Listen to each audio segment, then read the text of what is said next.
The Lord. Welcome to walk with Jesus YouTube channel.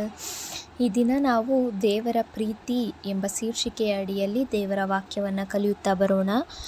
ಪ್ರಿಯರೇ, ನಾವು ಲೋಕದಲ್ಲಿ ನೋಡುವಾಗ ಅನೇಕ ಪ್ರೀತಿಗಳನ್ನು ನೋಡ್ತೇವೆ. ತಂದೆ ತಾಯಿ ಪ್ರೀತಿ, ಗಂಡ ಹೆಂಡತಿ ಪ್ರೀತಿ, ಸಹೋದರ ಸಹೋದರಿಯರ ಪ್ರೀತಿ, ಸ್ನೇಹಿತರ ಪ್ರೀತಿ, ಬಂಧು ಮಿತ್ರರ ಪ್ರೀತಿ, ಹೀಗೆ ಹಲವಾರು ಪ್ರೀತಿಗಳನ್ನು ನಾವು ಈ ಲೋಕದಲ್ಲಿ ನೋಡಬಹುದು. ಆದರೆ ಈ ಎಲ್ಲ ಪ್ರೀತಿಗಿಂತ ಒಂದು ಮೇಲಾದ ಪ್ರೀತಿ, ಶ್ರೇಷ್ಠವಾದ ಪ್ರೀತಿ ಇದೆ ಅಂದರೆ ಅದು ನಮ್ಮ ಕರ್ತನಾದ ಯೇಸು ಕ್ರಿಸ್ತನ ಪ್ರೀತಿ ಮಾತ್ರ. ಹೌದು ಪ್ರಿಯರೇ, ನಮ್ಮಲ್ಲಿ ಯಾವುದೇ ಒಳ್ಳೆತನವಿಲ್ಲ, ನಮ್ಮಲ್ಲಿ ಯಾವುದೇ ತರಹದ ಭಕ್ತಿ ಇಲ್ಲ, ಆತನ ಪ್ರೀತಿಗೆ ಯೋಗ್ಯರಾದಂತಹ ಯಾವುದೇ ಗುಣ ನಮ್ಮಲ್ಲಿಲ್ಲ. ಆದರೂ ಸಹ ದೇವರು ನಮ್ಮನ್ನು ಪ್ರೀತಿ ಮಾಡಿದ್ರು. ಯಾವ್ಯಾವ ಥರ ಪ್ರೀತಿ ಮಾಡಿದ್ರು ಎಂಬ ಒಂದು 5 ಮುಖ್ಯವಾದ ಪಾಯಿಂಟನ್ನು ಈ ದಿನ ನಾನು ನಿಮಗೆ ತಿಳಿಸ್ಕೊಡ್ತಾ ಇದ್ದೇನೆ. ಮೊದಲನೇದಾಗಿ, ನಮ್ಮನ್ನು ಹುಡುಕಿ ಬಂದು ಪ್ರಾಣ ಕೊಟ್ಟಂತಹ ಪ್ರೀತಿ. ಹೌದು ಪ್ರಿಯರೇ, ನಮ್ಮನ್ನು ಹುಡುಕಿ ಬಂದು ಪ್ರಾಣ ಕೊಟ್ಟಂಥ ಪ್ರೀತಿ. ದೇವರ ವಾಕ್ಯ 1 ಯೋಹಾನ 4ನೇ ಅಧ್ಯಾಯ 10ನೇ ವಚನ ಹೇಳುತ್ತೆ, ನಾವು ದೇವರನ್ನು ಪ್ರೀತಿಸಿದ್ದರಲ್ಲಿ ಅಲ್ಲ, ಆತನು ನಮ್ಮನ್ನು ಪ್ರೀತಿಸಿ ನಮ್ಮ ಪಾಪ ನಿವಾರಣಾರ್ಥವಾಗಿ ತನ್ನ ಮಗನನ್ನು ಕಳುಹಿಸಿಕೊಟ್ಟದ್ದರಲ್ಲಿಯೇ ಪ್ರೀತಿಯ ನಿಜ ಗುಣವು ತೋರಿ ಬರುತ್ತದೆ. ಅಲ್ವಾ ಪ್ರಿಯರೇ, ಆತನು ನಮ್ಮನ್ನು ಪ್ರೀತಿಸಿದ್ದು, ಆತನು ತನ್ನ ಮಗನನ್ನು ನಮಗಾಗಿ ಕಳುಹಿಸಿಕೊಟ್ಟದ್ದು, ಇದೇ ಪ್ರೀತಿಯ ನಿಜ ಗುಣ. ಅದೇ ರೀತಿಯಾಗಿ ರೋಮಾಪುರದವರಿಗೆ 5:8 ದೇವರು ವಾಕ್ಯ ಹೇಳುತ್ತೆ, ಪಾಪಿಗಳಿಗೋಸ್ಕರ ಪ್ರಾಣವನ್ನು ಕೊಟ್ಟದ್ದರಲ್ಲಿಯೇ ನೀತಿವಂತರಿಗೋಸ್ಕರ ಕೊಡಬಹುದು, ಸ್ನೇಹಿತರಿಗೋಸ್ಕರ ಕೊಡಬಹುದು, ಉಪಕಾರಿಗಳಿಗೋಸ್ಕರ ಕೊಡಬಹುದು. ಆದರೆ ಭಕ್ತಿಹೀನರಾಗಿದ್ದ ನಾವು, ಪಾಪಿಗಳಾಗಿದ್ದ ನಾವು, ನಮ್ಮನ್ನು ಹುಡುಕಿ ಬಂದು ದೇವರು ತನ್ನ ಪ್ರಾಣವನ್ನೇ ಕೊಟ್ಟರು ಅಲ್ವಾ. ಅದೇ ಯೋಹಾನ 4ನೇ ಅಧ್ಯಾಯ 19ನೇ ವಚನ ಹೇಳ್ತದೆ, ದೇವರು ಮೊದಲು ನಮ್ಮನ್ನು ಪ್ರೀತಿಸಿದ್ದರಿಂದ ನಾವು ಪ್ರೀತಿಸುತ್ತೇವೆ. ಹೌದು, ದೇವರು ಮೊದಲು ನಮ್ಮನ್ನು ಪ್ರೀತಿಸಿದ್ದು, ದೇವರು ಮೊದಲು ನಮ್ಮನ್ನು ಹುಡುಕಿ ಬಂದಿದ್ದು. ನಾವು ದೇವರನ್ನು ಪ್ರೀತಿಸಲಿಲ್ಲ, ನಾವು ದೇವರನ್ನು ಹುಡುಕಿ ಹೋಗಲಿಲ್ಲ ಪ್ರಿಯರೇ. ಯಾವುದೇ ಯೋಗ್ಯತೆ ಇಲ್ಲದ ನಮ್ಮನ್ನು ದೇವರು ಪ್ರೀತಿಸಿದರು, ನಮ್ಮನ್ನು ಹುಡುಕಿ ಬಂದು ತನ್ನ ಪ್ರಾಣವನ್ನೇ ಆ ಕಲ್ವಾರಿ ಶಿಲುಬೆಯಲ್ಲಿ ಬಲಿಯಾಗಿ ಕೊಟ್ಟರು. ಒಂದು ನಿಮಿಷ ನೆನೆಸಿ ನೋಡಿ, ಒಂದು ನಿಮಿಷ ಆಲೋಚಿಸಿ ನೋಡಿ ಪ್ರಿಯರೇ, ದೇವರ ಉಪಕಾರ ಅದು ಎಷ್ಟು ಅಪಾರ ಎಂಬುದಾಗಿ. ಆತನು ಆ ಕಲ್ವಾರಿ ಶಿಲುಬೆಯಲ್ಲಿ ಪಟ್ಟ ಶ್ರಮೆ, ಸಂಕಟಗಳನ್ನು ಒಂದು ಬಾರಿ ನೆನೆಸಿ ನೋಡ್ರಿ. ಯಾಕೆ ದೇವರು ಅದೆಲ್ಲ ಅನುಭವಿಸ್ಬೇಕಾಗಿತ್ತು? ನಮಗೋಸ್ಕರ, ನಮ್ಮ ಮೇಲೆ ಇಟ್ಟಂತಹ ಪ್ರೀತಿಗೋಸ್ಕರ ಅಲ್ವಾ ಪ್ರಿಯರೇ. ಆ ಪ್ರೀತಿಯನ್ನು ನಾವು ನೆನೆಸಿಕೊಳ್ಳೋಣ. ಆ ಪ್ರೀತಿಯನ್ನು ನಾವು ಆ ಪ್ರೀತಿಗಾಗಿ ನಾವು ದಿನವೂ ಸ್ತೋತ್ರ ಸಲ್ಲಿಸ್ತಾ ಬರೋಣ ಪ್ರಿಯರೇ. ಎರಡನೇದಾಗಿ, ಶಾಶ್ವತವಾದ ಪ್ರೀತಿ. ದೇವರ ಪ್ರೀತಿ ಅದು ಶಾಶ್ವತವಾದ ಪ್ರೀತಿ. ಯೆರೆಮೀಯ 31:3ನೇ ವಚನ ಹೇಳುತ್ತೆ, ನಾನು ನಿನ್ನನ್ನು ಪ್ರೀತಿಸಿರುವುದು ಶಾಶ್ವತ ಪ್ರೇಮದಿಂದಲೇ, ಆದ ಕಾರಣ ನನ್ನ ಮಮತೆಯಿಂದ ಸೆಳೆದುಕೊಂಡಿದ್ದೇನೆ. ಹೌದು ಪ್ರಿಯರೇ, ದೇವರ ಪ್ರೀತಿ ಅದು ಶಾಶ್ವತವಾದದ್ದು. ಮನುಷ್ಯರ ಪ್ರೀತಿ ಅದು ಶಾಶ್ವತ ಅಲ್ಲ ಪ್ರಿಯರೇ. ಇವತ್ತಿದ್ದ ಹಾಗೆ ನಾಳೆ ಇರಲ್ಲ, ನಾಳೆ ಇದ್ದ ಹಾಗೆ ನಾಳಿದ್ದು ಆ ಪ್ರೀತಿ ಇರಲ್ಲ. ಅವ್ರಿಗೆ ಇಷ್ಟ ಇದ್ದಿದ್ದು ಮಾಡಿದಾಗ ನಮ್ಮ ಮೇಲೆ ಪ್ರೀತಿ ತೋರಿಸ್ತಾರೆ, ಅವ್ರು ಇಷ್ಟ ಇಲ್ದಿದ್ದು ನಾವು ಮಾಡಿದ್ವಾ ಆಗ ನಮ್ಮ ಮೇಲೆ ಪ್ರೀತಿ ಇರಲ್ಲ. ಆ ಥರ ಪ್ರಿಯರೇ, ಅದು ಮಾರ್ಪಡುವ ಪ್ರೀತಿ. ಅದರಲ್ಲಿ ಕಲ್ಮಶವಿದೆ, ಸ್ವಾರ್ಥವಿದೆ. ಆದರೆ ದೇವರ ಪ್ರೀತಿ ಆ ರೀತಿಯಲ್ಲ. ನಿನ್ನೆ ಇದ್ದ ಹಾಗೆ ಇವತ್ತು ಇರುವಾತನು, ಇವತ್ತು ಇದ್ದ ಹಾಗೆ ನಾಳೆಯೂ ಇರುವಾತನು, ನಾಳೆ ಇದ್ದ ಹಾಗೆ ನಿರಂತರವೂ ಆತನು ಪ್ರಿಯರೇ. ಅದೇ ಥರ ಆತನ ಪ್ರೀತಿಯೂ ಸಹ ನಮ್ಮಲ್ಲಿ ನಿರಂತರವಾಗಿರ್ತದೆ. ಯಾವಾಗಲೂ ಆ ಪ್ರೀತಿ ಹೆಚ್ಚು ಕಡಿಮೆ ಆಗದೇ ಇಲ್ಲ ಪ್ರಿಯರೇ, ಆಗುವುದೇ ಇಲ್ಲ. ದೇವರ ನಾಮಕ್ಕೆ ಸ್ತೋತ್ರವಾಗಲಿ. ಮೂರನೇದಾಗಿ, ತಾಯಿಯ ಹಾಗೆ ಪ್ರೀತಿಸುವ ಪ್ರೀತಿ. ಇದಕ್ಕೆ ಪೂರಕವಾಗಿ ಯೆಶಾಯ 66ನೇ ಅಧ್ಯಾಯ 13ನೇ ವಚನ ಹೇಳುತ್ತೆ, ತಾಯಿ ಮಗನನ್ನು ಸಂತೈಸುವ ಪ್ರಕಾರ ನಾನು ನಿಮ್ಮನ್ನು ಸಂತೈಸ್ತೇನೆ ಅಂತ ಅಲ್ವಾ ಪ್ರಿಯರೇ. ಒಂದು ತಾಯಿಗೆ ತನ್ನ ಮಗು ಎಷ್ಟು ಇಂಪಾರ್ಟೆಂಟ್ ಅನ್ನೋದು ತಾಯಿ ಆಗಿರೋಳಿಗೆ ಮಾತ್ರ ಗೊತ್ತಾಗಿರುತ್ತೆ ಅಲ್ವಾ ಪ್ರಿಯರೇ.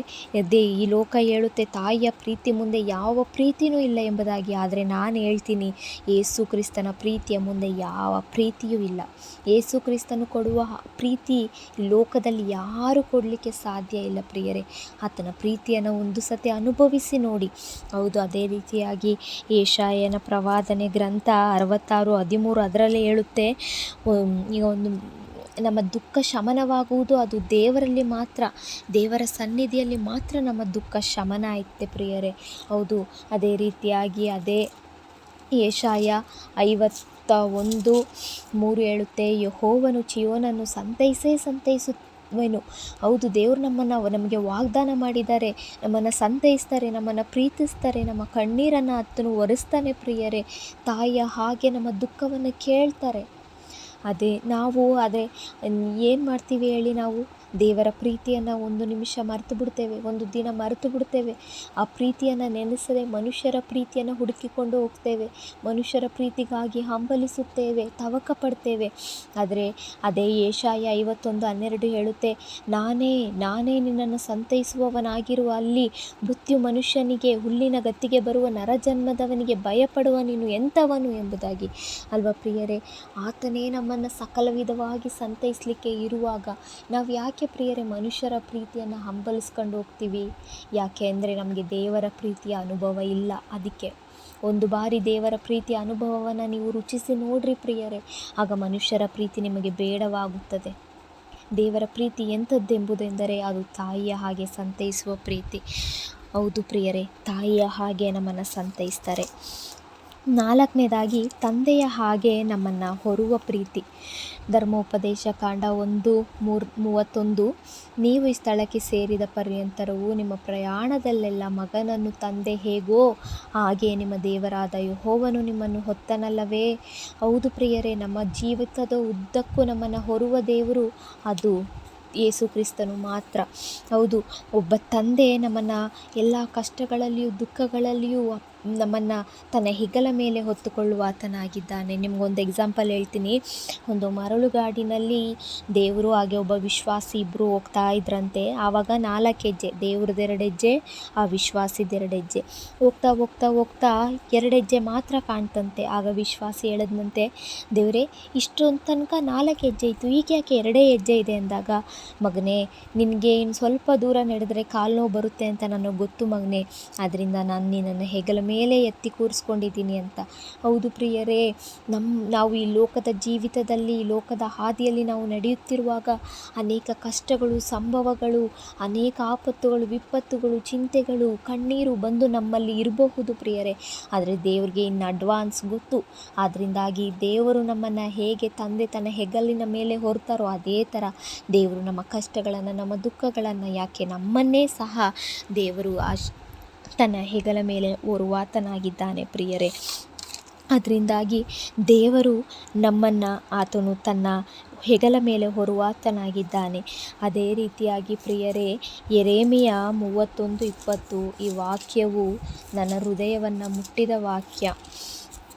ಯೆರೆಮೀಯ 31:30, ಯೆಹೋವನು ಇಂತೆನ್ನುತ್ತಾನೆ, ಎಫ್ರಾಯೀಮು ನನಗೆ ಪ್ರಿಯ ಪುತ್ರನೋ, ಮುದ್ದು ಮಗುವೋ ಏನೋ, ಅವನ ಹೆಸರೆತ್ತಿದಾಗೆಲ್ಲ ಅವನನ್ನು ಜ್ಞಾಪಿಸಿಕೊಳ್ಳುತ್ತಲೇ ಬರುತ್ತೇನೆ. ಇದರಿಂದ ನನ್ನ ಕರುಳು ಅವನಿಗಾಗಿ ಮರುಗುತ್ತದಲ್ಲ, ಅವನನ್ನು ಕರುಣಿಸುವೆನು. ಈ ವಾಕ್ಯ ನೋಡ್ರಿ ಪ್ರಿಯರೇ, ಎಷ್ಟು ಚೆನ್ನಾಗಿದೆ ಅಲ್ವಾ.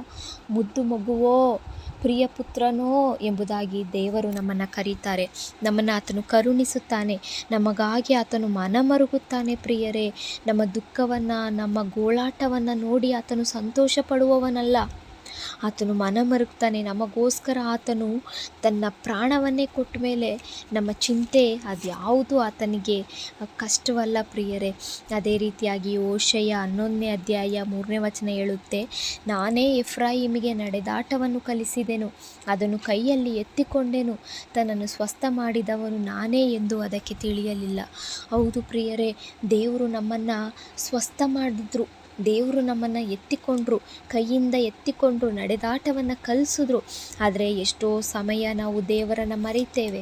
ಈ ಲೋಕದ ಜಂಜಾಟಗಳಿಗೆ ಸಿಕ್ಕಿ ಹಾಕಿ ದೇವರ ಉಪಕಾರಗಳನ್ನು ಮರಿತೇವೆ, ದೇವರ ಸನ್ನಿಧಾನವನ್ನು ಮರಿತೇವೆ, ಪ್ರಾರ್ಥನೆ ಮಾಡುವುದನ್ನು ಮರಿತೇವೆ, ಎಷ್ಟೋ ಬಾರಿ ಆಲಯಕ್ಕೆ ಹೋಗುವುದನ್ನು ನಾವು ಮರಿತೇವೆ ಪ್ರಿಯರೇ. ಇಲ್ಲ, ದೇವರ ಉಪಕಾರವನ್ನು ನಾವು ನೆನೆಸಬೇಕು. ಕೀರ್ತನೆ 103:1-2. ಹೌದು, ದಾವೀದನು ಹೇಳುವ ಹಾಗೆ, ನನ್ನ ಮನವೇ ಯೆಹೋವನನ್ನು ಕೊಂಡಾಡು, ಆತನು ಮಾಡಿದ ಉಪಕಾರಗಳಲ್ಲಿ ಒಂದನ್ನೂ ಮರೆಯಬೇಡ ಎಂಬುದಾಗಿ. ಹೌದು ಪ್ರಿಯರೇ, ಆತನ ಉಪಕಾರಗಳನ್ನು ನಾವು ಮರಿಬಾರ್ದು. ನಾವು ಆತನಿಗೆ ಪ್ರಾರ್ಥಿಸುವಾಗ, ದೇವರೇ, ತಂದೆಯ ಹಾಗೆ ನಮ್ಮನ್ನು ಒತ್ತಲ್ಲಪ್ಪ, ತಾಯಿಯ ಹಾಗೆ ನಮ್ಮನ್ನು ಸಂತೈಸ್ತಲ್ಲ ಸ್ವಾಮಿ, ಶಾಶ್ವತ ಪ್ರೀತಿಯಿಂದ ನಮ್ಮನ್ನು ಪ್ರೀತಿಸ್ತಲ್ಲ ಅಂತ ನಾವು ಆತನಿಗೆ ಸ್ತೋತ್ರ ಘನವನ್ನು ಸಲ್ಲಿಸುವವರಾಗಬೇಕು ಪ್ರಿಯರೇ. ಅದೇ ರೀತಿಯಾಗಿ ದೇವರ ವಾಕ್ಯವನ್ನು ನಾವು ಕೇಳುವಾಗ ನಮ್ಮ ಹೃದಯಕ್ಕೆ ಅದು ಆದರಣೆ ಕೊಡುವಂಥದ್ದಾಗಿದೆ ಪ್ರಿಯರೇ. ನಿನ್ನ ಭೂಯಾತ್ರೆಯ ಚಿಂತೆಯನ್ನು ನೀನು ದೇವರಿಗೆ ವಹಿಸಿಬಿಟ್ಟು ಭರವಸೆದಿಂದಿರು, ಆತನೇ ಅದನ್ನು ಸಾಗಿಸುವನು ಅಂತ ದೇವರು ವಾಕ್ಯ ಹೇಳುತ್ತೆ ಅಲ್ವಾ ಪ್ರಿಯರೇ. ಹೌದು, ನಮ್ಮ ಚಿಂತಾ ಭಾರವನ್ನೆಲ್ಲ ಆತನ ಮೇಲೆ ಹಾಕೋಣ. ಏನೇ ಕಷ್ಟ ಚಿಂತೆ ಎಲ್ಲ ಇದ್ದರೂ ಆತನು ಹೊರುವಂಥ ಬಂಡೆಯಾಗಿದ್ದಾನೆ.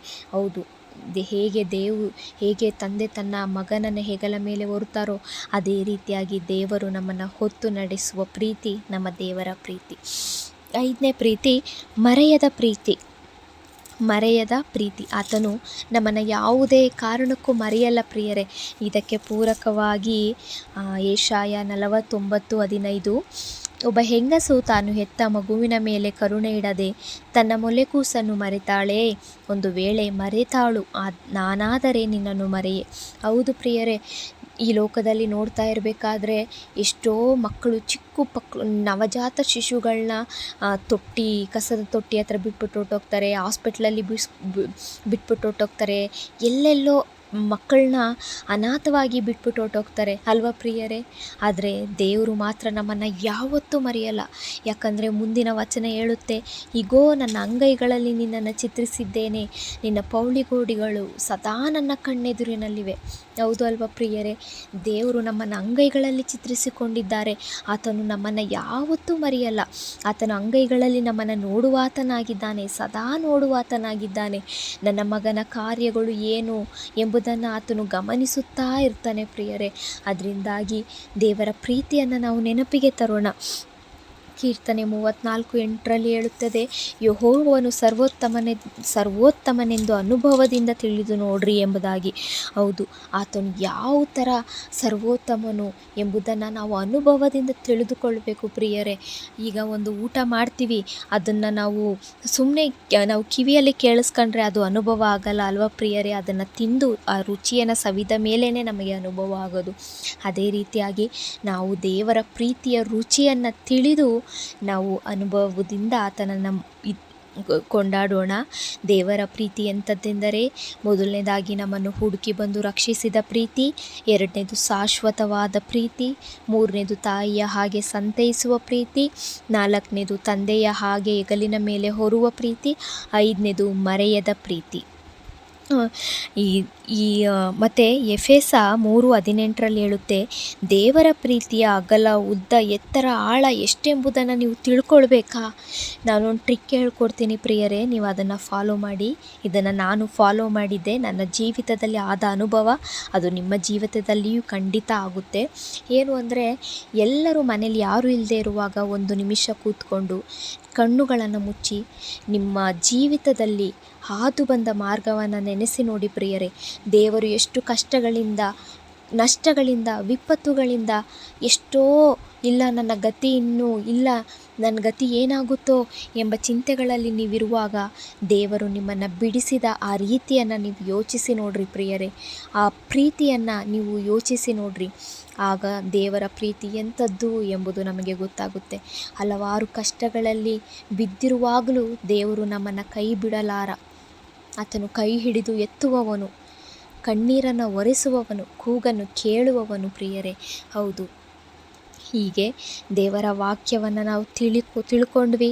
ಆತನ ಪ್ರೀತಿ ಎಷ್ಟೆಂಬುದು, ಆತನ ಪ್ರೀತಿಯ ರುಚಿ, ಅನುಭವ ಎಂಥದ್ದು ಎಂಬುದು ನೀವು ಟ್ರೈ ಮಾಡಿ ನೋಡಿ ಪ್ರಿಯರೇ. ದೇವರ ನಾಮಕ್ಕೆ ಸ್ತೋತ್ರವಾಗಲಿ. ದೇವರು ಈ ವಾಕ್ಯಗಳನ್ನು ಆಶೀರ್ವದಿಸಲಿ. ಎಲ್ಲ ಘನ, ಮಾನ, ಮಹಿಮೆ, ಸ್ತುತಿ ಎಲ್ಲವೂ ದೇವರಿಗೆ ಸಲ್ಲಲಿ. ದೇವರ ನಾಮಕ್ಕೆ ಮಹಿಮೆ, ಘನತೆ, ಸ್ತೋತ್ರ. ಪ್ರೀತಿ, ಯೇಸುವಿನ ಪ್ರೀತಿ, ಅದು ಯಾರು ಅಳೆಯಲಾರರು. ಪ್ರೀತಿ, ಯೇಸುವಿನ ಪ್ರೀತಿ, ಅದು ಯಾರು ಅಳೆಯಲಾರರು. ನಿಜವು ಇದನ್ನು ನೀ ನಂಬು, ನಂಬು, ಇದು ಈ ಭೂಮಿ ಕೊಡಲಾರದು. ನಿಜವು ಇದನ್ನು ನೀ ನಂಬು, ಇದು ಈ ಭೂಮಿ ಕೊಡಲಾರದು. ಪ್ರೀತಿ, ಯೇಸುವಿನ ಪ್ರೀತಿ, ಅದು ಯಾರು ಅಳೆಯಲಾರರು. ಪ್ರೀತಿ, ಯೇಸುವಿನ ಪ್ರೀತಿ, ಅದು ಯಾರು ಅಳೆಯಲಾರರು. Thank you. God bless you all.